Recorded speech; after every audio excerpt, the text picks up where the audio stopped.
On 5 March 1943, activity at Norfolk Naval Base, Virginia, centered on a deployment unlike any the U.S. Navy had undertaken before. For the first time, an American hunter-killer group was preparing to move into the North Atlantic with a single purpose: to track down and eliminate German submarines wherever they operated. Inside the flag plot of the escort carrier USS Borie, Captain Giles Short studied a freshly decrypted report forwarded by the U.S. Navy's 10th Fleet. Analysts working with ultra-intelligence, the product of breaking German-coded communications, had mapped out several planned refueling rendezvous for German milk cow submarines. The tankers U-459 and U-487 were scheduled to resupply U-boat formations stalking Allied shipping lanes, giving their wolf packs the endurance to remain at sea for weeks longer than normal. Once Short finished reading, his operations officer lifted the secure handset, initiating the first coordinated deployment of an American carrier-based submarine hunting team. The formation consisted of the Bogue and 4 destroyer escorts: USS Belknap, USS George E. Badger, USS Osmond Ingram, and USS Clemson. None of the officers aboard those ships could have predicted that this single mission would ultimately trigger one of the most dramatic strategic reversals in the history of undersea warfare. Within the next 8 months, hunter-killer groups built around small escort carriers would dismantle the image of the German U-boat as an unstoppable predator and force Admiral Karl Dönitz to pull his submarine fleet out of the North Atlantic entirely. By 1943, both Allied and German planners had learned that submarine warfare turned on a brutal equation: destroy tonnage faster than the enemy could replace it. Germany had dominated that arithmetic. If U-boats could continue sinking merchantmen at a rate that exceeded Allied shipbuilding, Britain's survival would be jeopardized. But if Germany lost submarines at a pace higher than it could produce them, the campaign would collapse. German U-boats, the Kriegsmarine's U-boat Waffe, had maintained the upper hand across the Atlantic sea lanes for years. March 1943 bore witness to one of the darkest months for Allied shipping. Over 80 merchant vessels, nearly 500,000 tons, were sent to the bottom. April's losses rose even higher, exceeding 600,000 tons, marking the height of the German offensive. At the time, roughly 20 new U-boats entered service each month, while fewer than 10 were being destroyed, giving Dönitz confidence that his strategy could be sustained indefinitely. From his headquarters in occupied France, he directed an armada of more than 400 submarines, orchestrating complex wolf-pack assaults that threatened to sever the maritime link between North America and Britain. Convoys SC-121 and HX-229 were among those mauled during this peak period.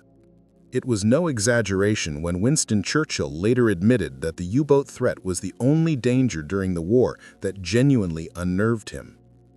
The Bogue herself displaced nearly 9,800 tons and carried close to 900 crewmen.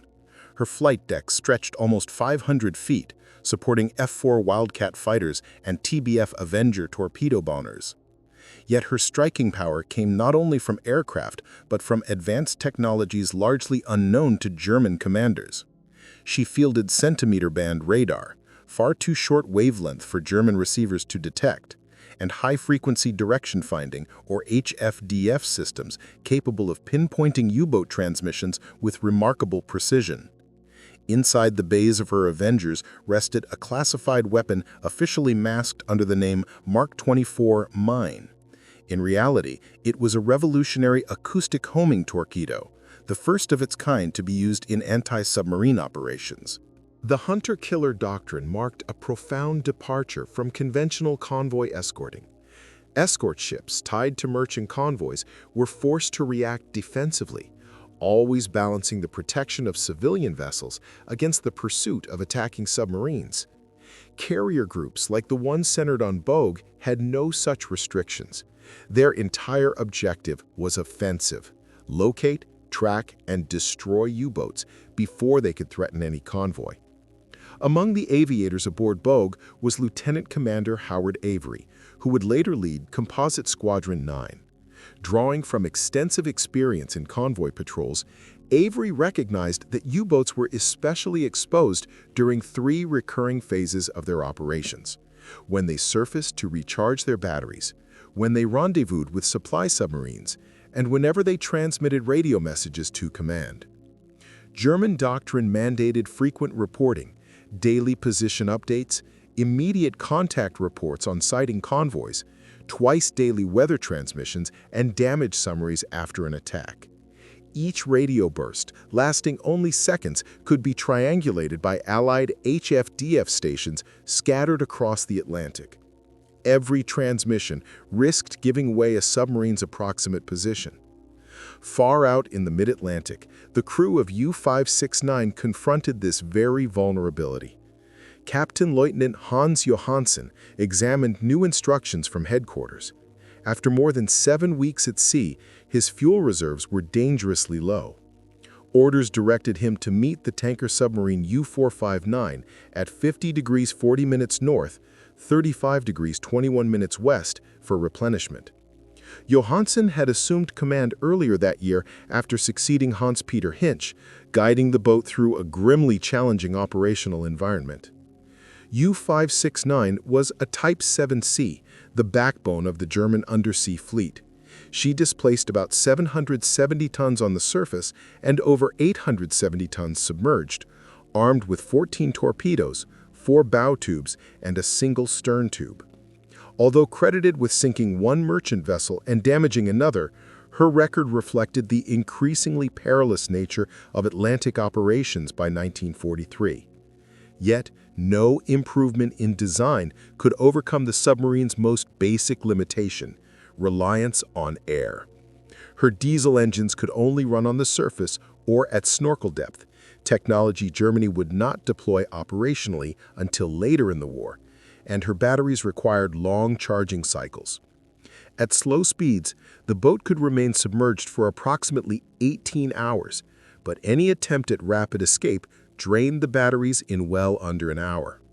American hunter-killer groups calibrated their tactics around these weaknesses. Search grids were mathematically arranged to maximize radar sweeps.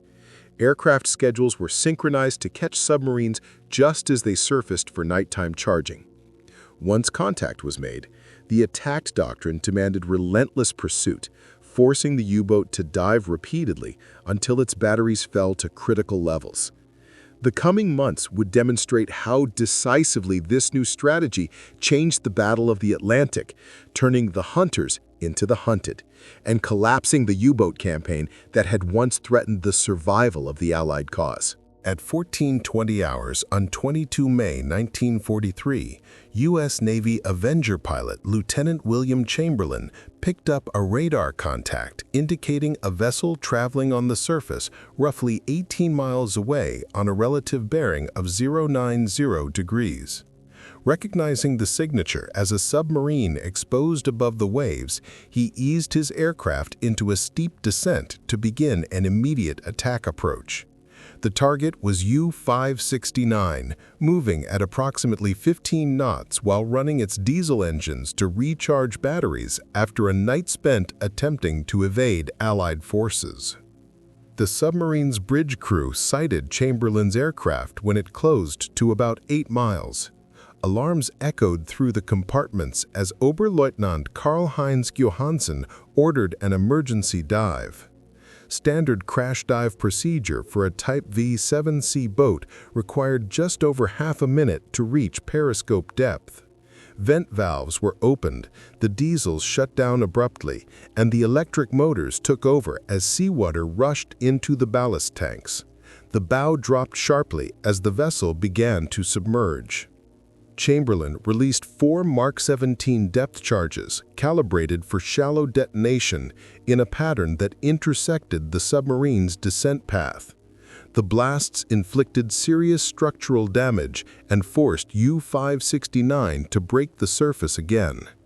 A second Avenger, flown by Lieutenant Howard Roberts, had already maneuvered into a firing position. Roberts commenced his attack, but halted when white cloths were displayed from the submarine's periscope housing, an unmistakable attempt to surrender. The Canadian destroyer HMCS St. Laurent was dispatched to collect the German crew. However, before the warship arrived, Johansen ordered the scuttling of the vessel, and the men abandoned ship. Out of a complement of 44 sailors, 25 survived long enough to be rescued. 19 crew members perished with the sinking submarine. The captured submariners became a critical source of intelligence for the Allies. During questioning, multiple prisoners expressed deep surprise at the seeming precision of American anti-submarine aviation. Several remarked that Allied aircraft appeared to locate U-boats with uncanny certainty, as if they could see through the sea itself. In reality, the Allies had gained far more than isolated positional information. Ultra-decrypts from Bletchley Park had compromised the entire German naval grid system, revealing patrol zones, Wolfpack rendezvous points, and supply sub-operations. From the perspective of Allied planners, virtually every German submarine at sea was now vulnerable. On 5 June 1943, aircraft operating from the escort carrier USS Borie detected U-217 about 450 miles west of the Azores, again while the submarine was surfaced and recharging batteries. The boat was under the command of Kapitänleutnant Kurt Reichenbach-Klinker, who had completed 3 prior patrols and accounted for the sinking of 3 merchant vessels totaling 10,651 tons. The attacks commenced at daybreak. The first waves of depth charges severely damaged U-217's diving equipment, preventing the submarine from submerging. With no ability to escape below the surface, Reichenbach-Klinker directed his gunners to defend the vessel while damage control teams attempted to restore control services. For nearly 18 minutes, the submarine's 88mm deck gun and 20mm anti-aircraft batteries fired more than 300 rounds at the circling aircraft. A single F-4F Wildcat sustained minor fragment impacts, but the tactical situation remained overwhelmingly in favor of the American aircraft, which had been designed precisely for such engagements. An Avenger from the Bogue Air Group eventually released a depth charge spread that fell almost perfectly around the submarine. The resulting explosions tore open multiple sections of the pressure hull. U-217 sank swiftly, leaving an oil slick but no survivors among its 50-man crew. Radio traffic intercepted in the following days revealed that the destruction of 2 submarines in such rapid succession had a profound psychological effect on the U-boat arm. Reports spoke of a spreading fear that new American technologies could pinpoint submarines regardless of their evasive maneuvers. Morale assessments indicated that crews were becoming increasingly hesitant to surface, even when battery conditions made it unavoidable. By mid-1943, it was clear that the strategic balance in the Battle of the Atlantic had shifted decisively. German submarine commanders faced not only improved Allied tactics and weapons, but also an invisible adversary in the form of Allied cryptanalysis, an advantage they would not recognize fully until the war's end. Admiral Durnett attempted to stem the rising tide of losses by imposing a series of tactical adjustments on his submarine force. Under the new directives, U-boats were to make the passage through the Bay of Biscay while fully submerged, even if doing so drained their batteries to dangerously low levels. Surfacing to refuel was permitted only under cover of darkness, and radio traffic was reduced to the barest necessities. These changes offered brief relief, but they could not reverse the broader strategic situation. By mid-1943, the United States possessed an expanding technological edge and a growing operational rhythm that incremental German adaptations could no longer counter. By June of that year, 5 American hunter-killer groups were deployed across the Atlantic, each built around an escort carrier and a ring of destroyer escorts. The groups formed around USS Bogue, USS Card, USS Core, USS Santee, and USS Croatan, representing an industrial scale of production that Germany, struggling under wartime pressure, could not hope to rival. Among them, the group led by USS Card under Captain Arnold Buster Isbell rapidly distinguished itself. Between July and October 1943, CARD's task group achieved 8 verified U-boat sinkings, becoming the first hunter-killer formation to earn a Presidential Unit citation. The operational methods refined by its air crews and escort captains set the template for later Atlantic anti-submarine doctrine. Aircraft sweeping outward and expanding square patrols from the carrier's position, radar contacts prompting instantaneous strikes, and submarines forced into crash dives being pinned with die markers so destroyer escorts could prosecute them with hedgehog mortars and depth-charge barrages. A dramatic example occurred on 7 August 1943, when CARD's aircraft discovered the supply submarine U-117 transferring fuel to U-66 on the surface. The refueling hoses were still connected when Lieutenant Charles Stapler, flying an Avenger, initiated an immediate attack. 4 depth charges detonated around U-117, igniting more than 400 tons of diesel fuel in a massive blast that sent a column of flames skyward, reportedly visible from nearly 30 miles away. U-66 managed a battered crash dive and escaped, only to be destroyed 9 months later under highly unusual circumstances. The commander of U-521, Kapitan Lieutenant Klaus Barkston, witnessed the destruction of U-117 from periscope depth. His diary captured the growing despair permeating the U-boat arm. The Americans seem to manifest everywhere at once. Their aircraft give no warning. Their weapons strike with uncanny precision. We are no longer the predators of the Atlantic. We are the prey. October 1943 became a decisive month, marking the irreversible downturn of Germany's submarine campaign. The U-boat arm lost 23 boats, several of them commanded by veterans who had survived since the first years of the war. Their deaths stripped away combat experience that Germany's training pipeline could not replace.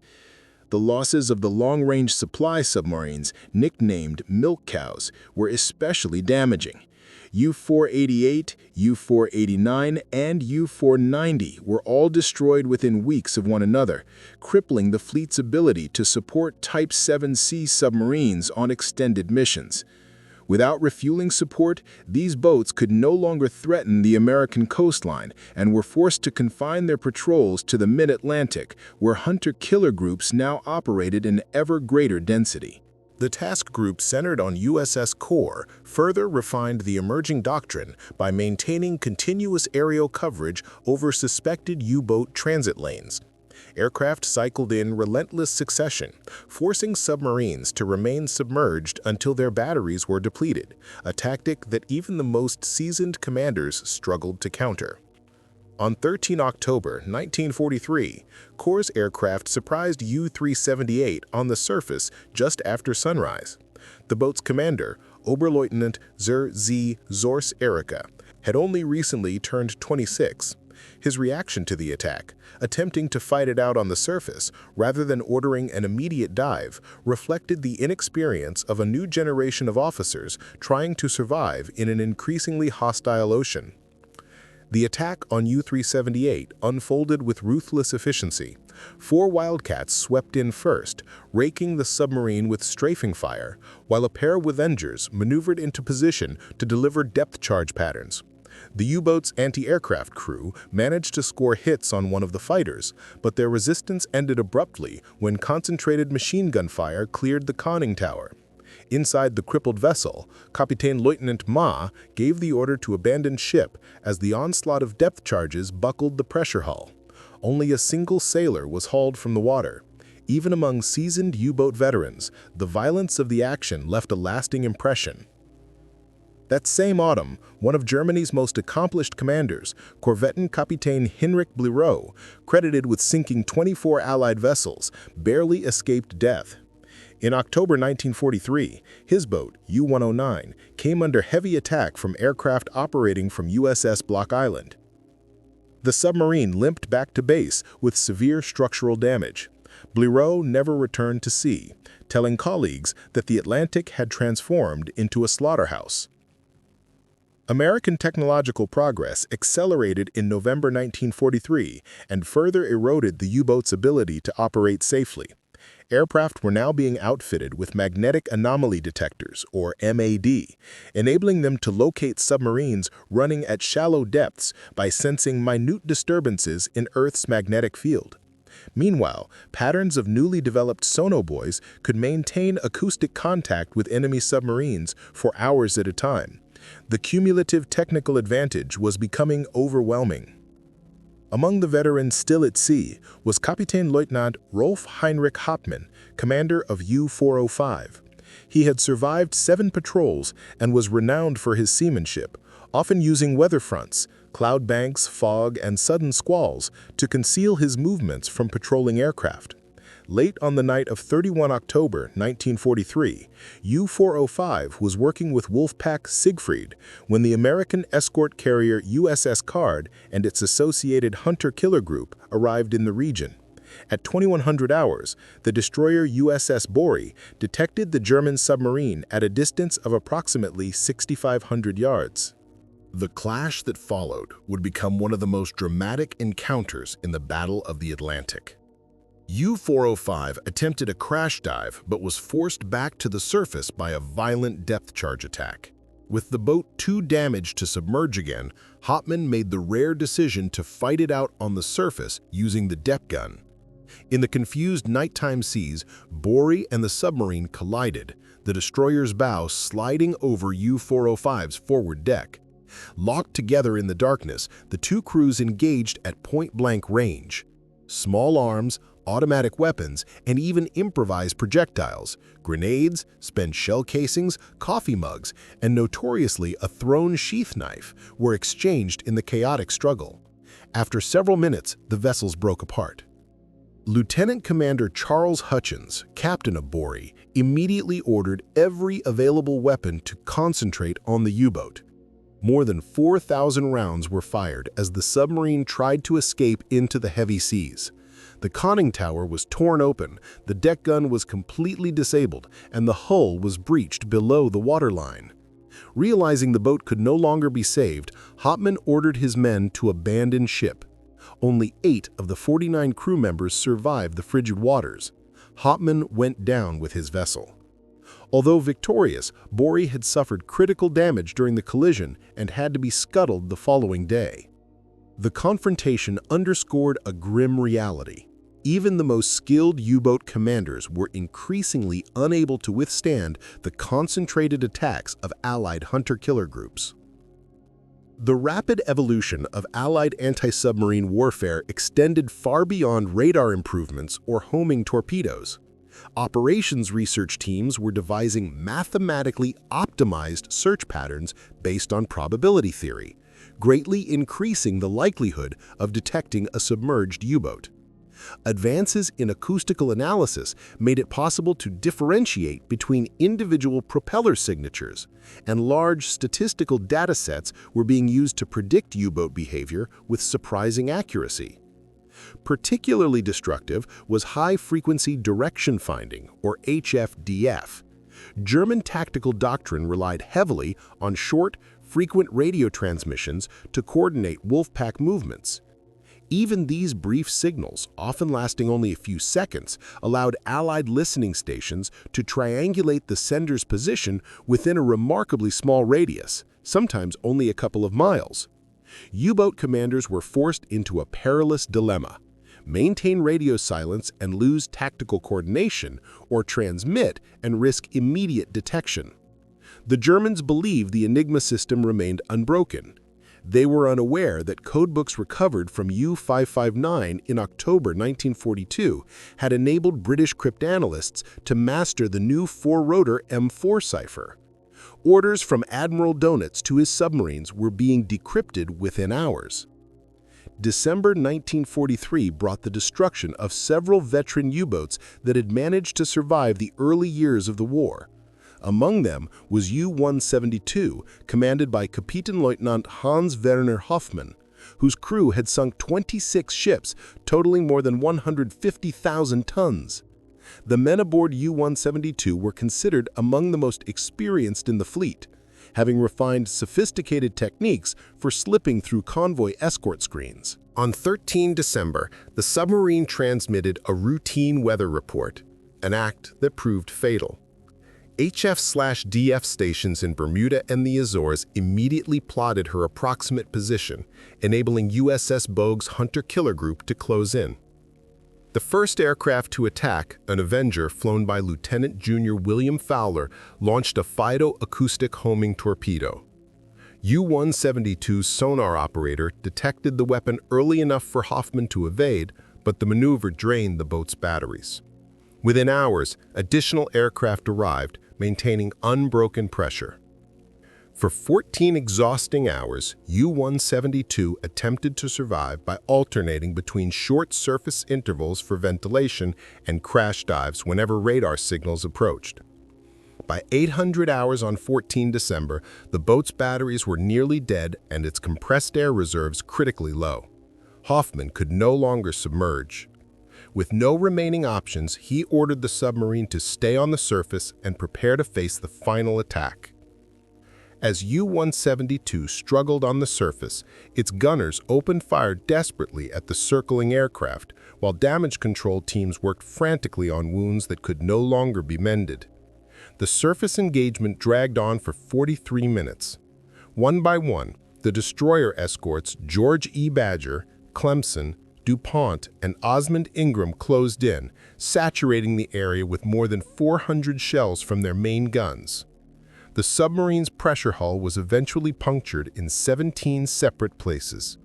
When U-172 finally slipped beneath the waves, only 13 of the 57 men survived to be pulled from the sea. During interrogation, those survivors spoke openly of the bleakness that had engulfed the U-boat arm. They described an ocean that had ceased to offer refuge, an environment where escape was increasingly impossible, where maneuver and concealment no longer guaranteed survival, and where each patrol was undertaken with the grim expectation that it might be their last. By the opening months of 1944, this collapse had reached its final stages.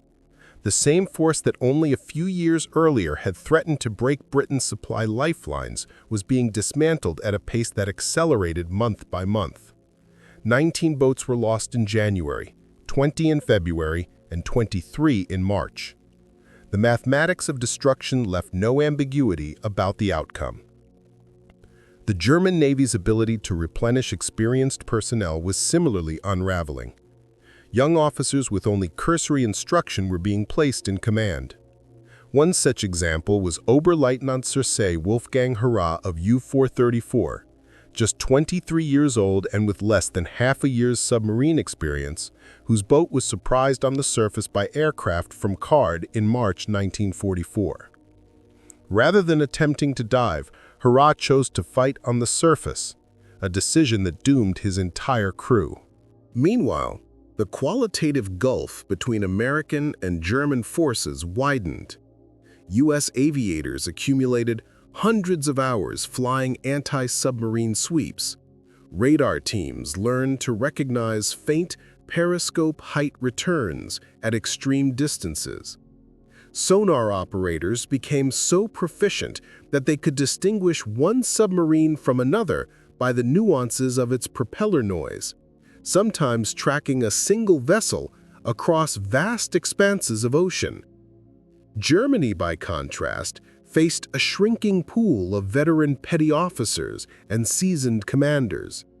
The average age of a U-boat captain fell from 32 to 26, and many crews embarked on their first combat patrol with little practical preparation.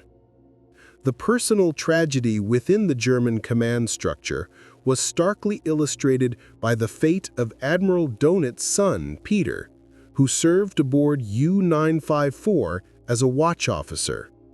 On May 19, 1943, the boat was caught on the surface by British escorts and destroyed with no survivors. Though the loss did not alter the Admiral's strategic decisions, it epitomized the mounting human cost of a campaign that could no longer sustain itself. The spring of 1944 introduced yet another wave of American technologies that rendered U-boat operations nearly suicidal. Centimetric radar, now standard on all hunter-killer aircraft, eliminated the protective cover of night. Powerful lee lights bathed surfaced submarines in sudden, blinding illumination. Even the most seasoned commanders found evasion impossible. On May 6, 1944, the destroyer escort USS Buckley provided a vivid example of the new reality. The ship detected U-66 west of the Cape Verde Islands. The submarine's commander, Oberlieutenant Gerd Zauhusen, had conducted 9 patrols and claimed 33 ships destroyed. Yet long experience carried little weight against the overwhelming U.S. advantage. Low batteries prevented U-66 from diving, and in a desperate final attempt, the boat tried to ram Buckley. The two vessels collided at roughly 15 knots, their hulls scraping violently in the darkness. What followed was a surreal melee. Sailors on both sides exchanged pistol and rifle fire at point-blank distance, while others hurled anything within reach, spent shell casings, coffee cups, even hand grenades. In just 16 minutes, Lieutenant Commander Brent Abel's crew discharged 105 rounds from the 3-inch gun, 2,700 rounds of 20mm ammunition, and 418 rounds of 40mm fire. U-66 was torn open in multiple locations and ultimately sank, taking 24 of its 48 crew with it.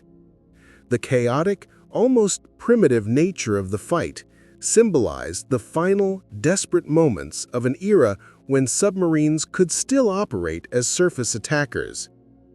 The dramatic capture of U-505 on June 4, 1944, marked another turning point.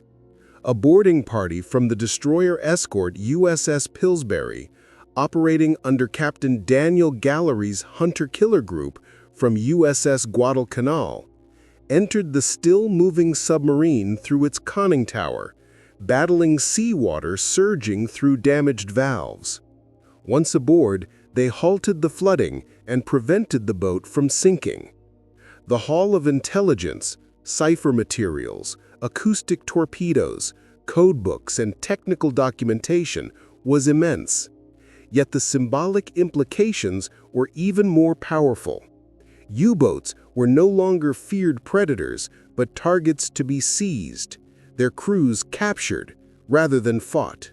The Allied invasion of France in June 1944 brought hunter-killer groups directly into the Bay of Biscay, sealing off the primary approach route for German submarines attempting to strike at the invasion forces. In these confined waters, the slaughter intensified. Within the first week of June alone, 15 U-boats were destroyed. Survivors later recounted scenes of relentless attack, sometimes by dozens of aircraft descending simultaneously, leaving no realistic chance of escape. By mid-1944, the Atlantic battlefield had been transformed. What had once been a contest for control of supply routes became, in effect, a systematic eradication of the remaining German submarine fleet, an outcome shaped by technological innovation, growing Allied expertise, and the steady erosion of Germany's ability to field trained and experienced crews. By the final year of the Atlantic campaign, surviving U-boat commanders spoke of Allied hunter-killer groups not as opponents in a contest, but as an unrelenting mechanism designed for destruction.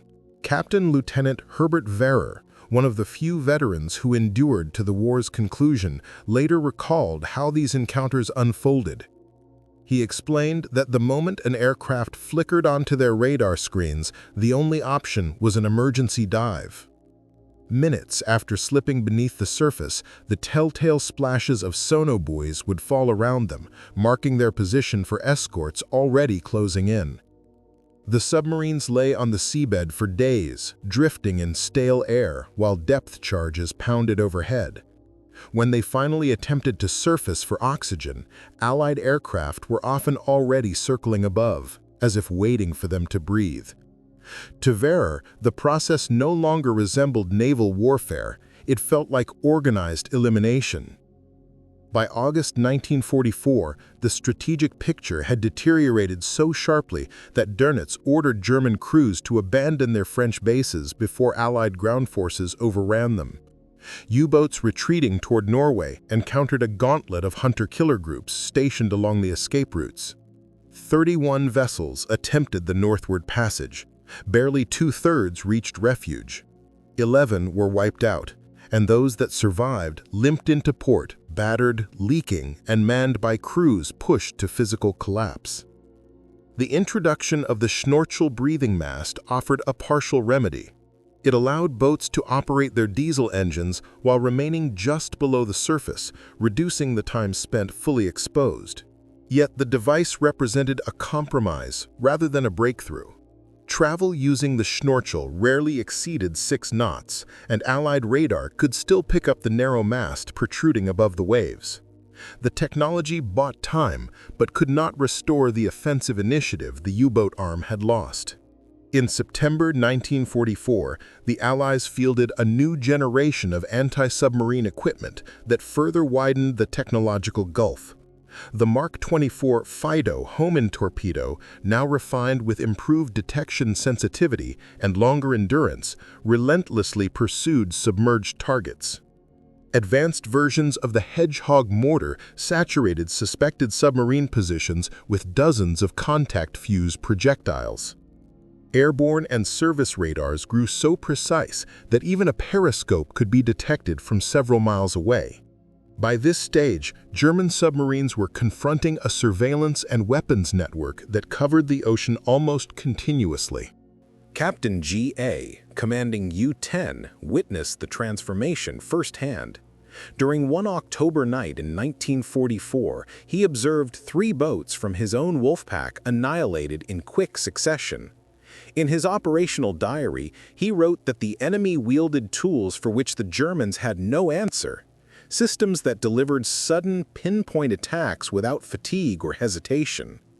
The struggle, he remarked soberly, no longer pitted sailors against sailors, but human crews against machines whose efficiency bordered on the mechanical and merciless. Losses during the final months of 1944 reflected this grim reality. 24 submarines were destroyed in November, 27 more the following month. Shipyards, already straining under bombing and shortages, could not replace the losses. Training centers were struck regularly, fuel stocks dwindled, and the once formidable U-boat corps was visibly crumbling. Nonetheless, Dönitz, pressured by Hitler and unwilling to concede defeat, continued to dispatch submarines on patrol. Inexperienced young officers, many scarcely out of their teens, were abruptly placed in command. Entire crews embarked on what would be both their first and final missions. The experience of U-396 illustrates this terminal phase of the battle. Her commander, Oberleutnant zur See Ernst Günther Unhor, led a crew whose average age barely reached 20. Sailing from Norway in November 1944, the submarine was located by the hunter-killer group built around the USS Borie within only a few days. For 18 hours, the group pursued the boat through the North Atlantic. With electrical power spent and breathable air running out, U-396 was eventually forced to surface. Aircraft already loitering overhead attacked immediately, destroying the vessel before any man could escape. None survived. As the harsh winter of 1944 to 1945 set in, Germany finally began deploying the long-anticipated Type 21 submarines. Sleek, snorkel-equipped boats capable of maintaining submerged speeds around 16 knots and fitted with sensors far beyond those of their predecessors. Yet even this advanced design arrived too late to alter the course of a campaign that had already passed the point of recovery. By the final phase of the war, only 2 of Germany's newest submarines had actually managed to enter service. And even those came too late to influence events. The Allied hunter-killer groups, operating with overwhelming numerical strength and relentless operational tempo, had already dismantled the existing U-boat fleet. The statistical record alone reveals how decisive this shift was. In 1942, German submarines destroyed 1,160 Allied vessels, representing roughly 6.2 million tons of merchant shipping. 2 years later, in 1944, the same force managed to sink only 132 ships, amounting to about 773,000 tons. Effectively, the hunter-killer teams had stripped the U-boat arm of around 90% of its former striking power. At the same time, the United States' industrial output reached extraordinary levels. American shipyards were launching more than 140 Liberty ships each month, nearly 3 every 2 days, each capable of transporting 10,000 tons of cargo. Under such conditions, the central calculation of the tonnage war became unsustainable for Germany. Losses could no longer outpace Allied replacement. By March 1945, the once formidable German submarine service was a largely theoretical force. Of the 463 submarines listed on paper, fewer than 60 were actually capable of going to sea. Most remained tied to their docks, short of fuel, missing torpedoes, or manned by crews who had received only cursory training. Those few that attempted to operate faced near-certain detection and destruction by hunter-killer groups, whose proficiency had been refined through nearly 2 continuous years of combat. A final symbolic blow came in April 1945. U-546 managed to torpedo and sink the destroyer escort USS Frederick C. Davis, which was serving as part of the screen for USS Bogue. Within hours, however, the submarine was tracked down and eliminated by the surrounding escorts. It became the 13th and last U-boat destroyed by Bogue's group, closing its wartime record. Admiral Donit's concluding reflections on submarine operations, written near the war's end, contained a stark acknowledgement. He conceded that Allied strength, particularly in scientific, technological, and analytic domains, had effectively stripped Germany of what had once been its most potent naval weapon. The submarine campaign, he wrote, had ended in decisive defeat. The scale and speed of this transformation were remarkable. In March 1943, German submarines had pushed the Allies to the brink, threatening to sever the Atlantic lifeline by sinking ships faster than they could be built. Yet by March 1945, the U-boat arm had been reduced to a faint echo of its former self, with surviving boats confined to harbors or destroyed during the rare attempts to sortie. The hunter-killer groups had achieved this reversal by combining advanced sensors, signals intelligence, coordinated air-sea tactics, and the vast industrial resources of the United States and Britain. What had once been a craft dependent on luck and intuition was reshaped into a disciplined, data-driven process. Each component of anti-submarine warfare underwent systematic improvement, informed by operational research and battlefield adaptation. By war's end, USS Bogue stood as the most successful of these carrier groups, with 13 confirmed U-boat kills. USS Card followed closely with 11, and USS Core accounted for 6. Collectively, these escort carriers and their accompanying destroyer escorts achieved results that would have seemed impossible to earlier generations of naval officers. Yet their most significant accomplishment lay not simply in the number of submarines destroyed, but in the coherent method they pioneered, a model of warfare where intelligence, innovation, and large-scale production worked as an integrated whole. This new paradigm left little room for the traditional image of the lone submarine commander relying on personal skill to overcome material inferiority. By the mid-1940s, operational success depended on systems rather than heroics.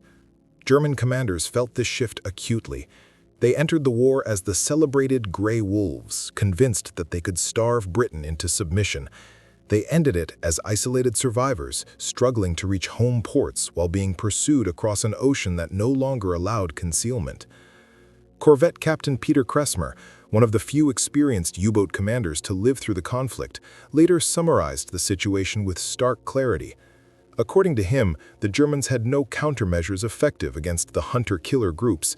Allied radar operated beyond their ability to detect it. Their weapons left little room for escape. Allied intelligence anticipated nearly every movement, and the escort carriers could cover vast portions of the ocean simultaneously.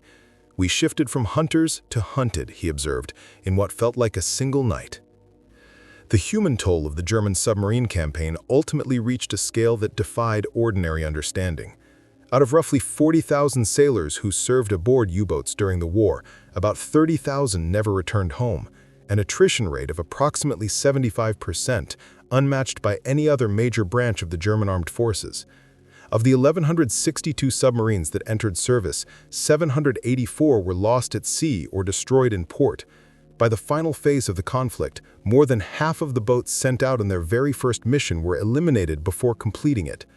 Entire cohorts of newly trained submariners disappeared within months of graduation, leaving almost no survivors to tell their stories. American losses were extraordinarily small when measured against this devastation. Across the entire Atlantic theater, the U.S. Navy's hunter-killer groups surrendered only a single escort carrier, USS Block Island, torpedoed in May 1944, and fewer than a dozen destroyer escorts. A campaign that had once seen German submarines sink Allied vessels at a ratio approaching 10-to-1 had, by late 1943 and 1944, inverted so dramatically that the Americans enjoyed an exchange rate of 20-to-1 in their favor. The operational model developed by the hunter-killer forces would cast a long shadow over naval doctrine.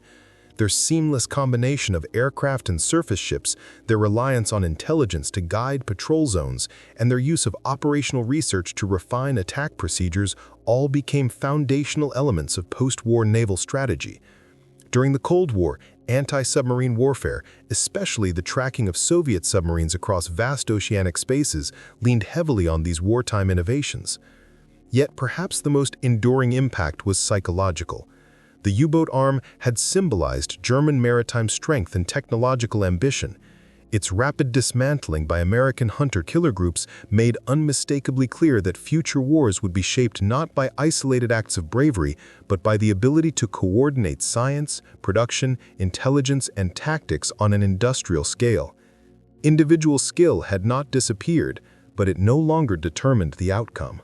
In May 1945, as the Third Reich collapsed, the last surviving U-boats received Admiral Donitz's final directive: surface, raise black surrender flags, and proceed to Allied ports. 49 boats complied, many commanded by officers barely past their early 20s and crewed by sailors who had never fired a torpedo in combat. They surrendered to the same hunter-killer groups that had been preparing to destroy them with unrelenting, calculated precision. The final active U-boat patrol came to an end on 7 May 1945, when U-320 was hunted down by British warships. Her commander, Oberleutnant Sir C. Helmut Emmerich, only 24 years old, and his complement of 36 men, became the last casualties of a force that had once threatened to sever the lifelines of the Allied war effort.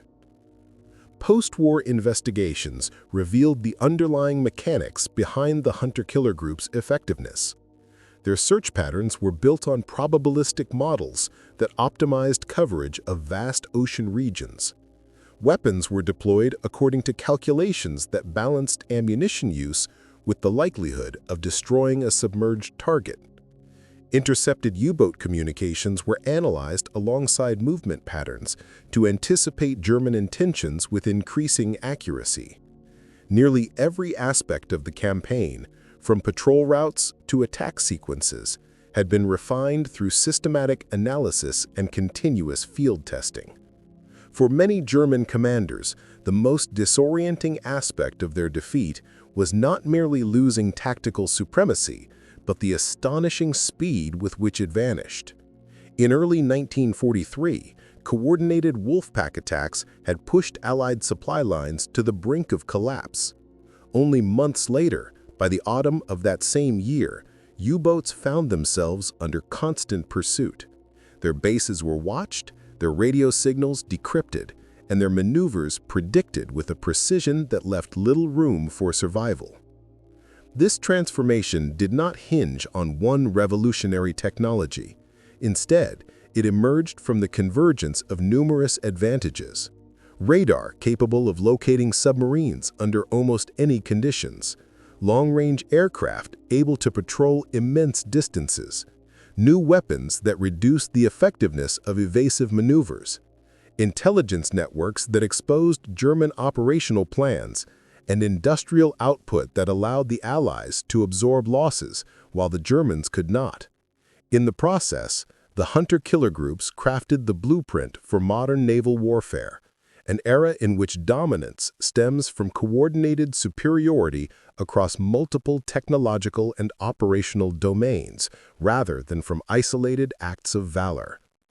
The Atlantic, once a vast expanse where submarines could slip into obscurity, was gradually turned into an open arena in which concealment became nearly impossible. By the middle of the war, every radio signal, every course change, and every tactical misstep risked immediate retaliation. The American hunter-killer groups had reshaped the ocean into a domain where U-boats were not merely opposed, but relentlessly tracked and dismantled. For Admiral Karl Dönitz, the architect of Germany's submarine arm, the post-war years offered time for bitter reflection. Confined for a decade in Spandau prison after being convicted as a war criminal, he reviewed the rise and collapse of the fleet he had commanded. In his memoirs, he acknowledged a crucial misjudgment. He had believed that resolve, discipline, and aggressive spirit could compensate for shortages in equipment and industrial output.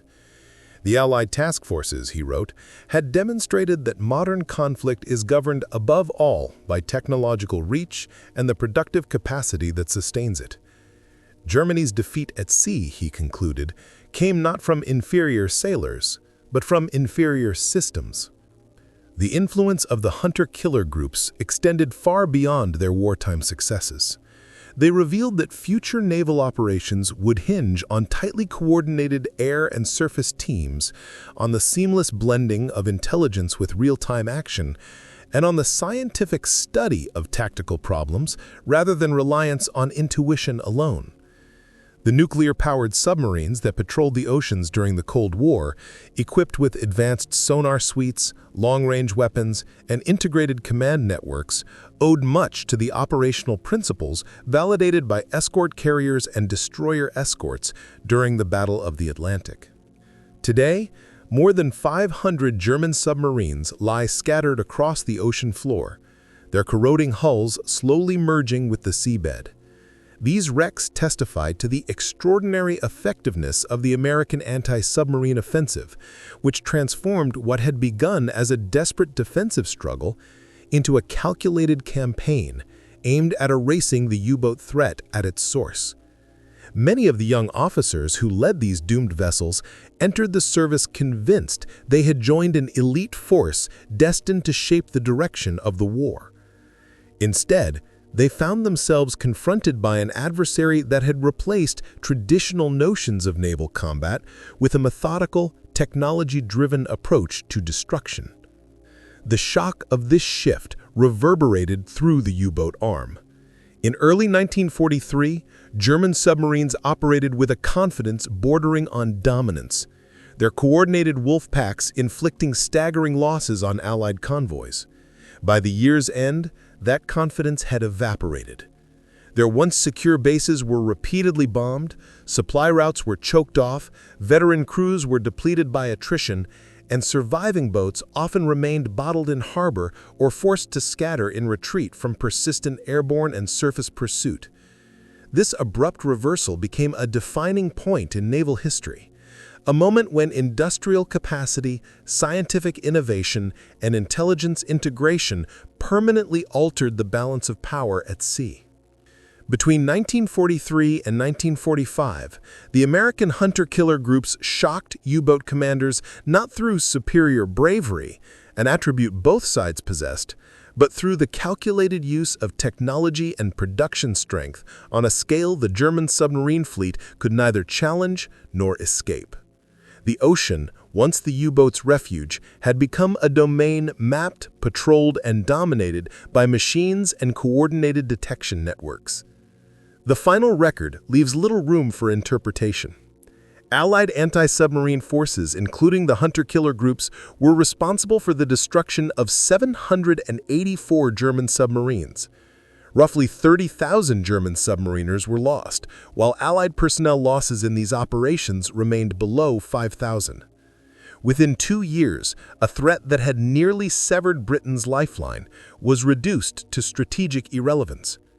This victory was not merely operational. It signaled a profound change in the nature of naval warfare. The era when a solitary submarine might operate independently, relying on stealth and audacity, had ended. The future belonged to integrated, sensor-driven battle networks, capable of directing aircraft, ships, and intelligence assets in unified operations. By the war's conclusion, the hunter-killer groups had not only secured the Atlantic, they had set the template for modern undersea warfare and demonstrated with startling clarity how decisively technology could overturn long-established methods at sea.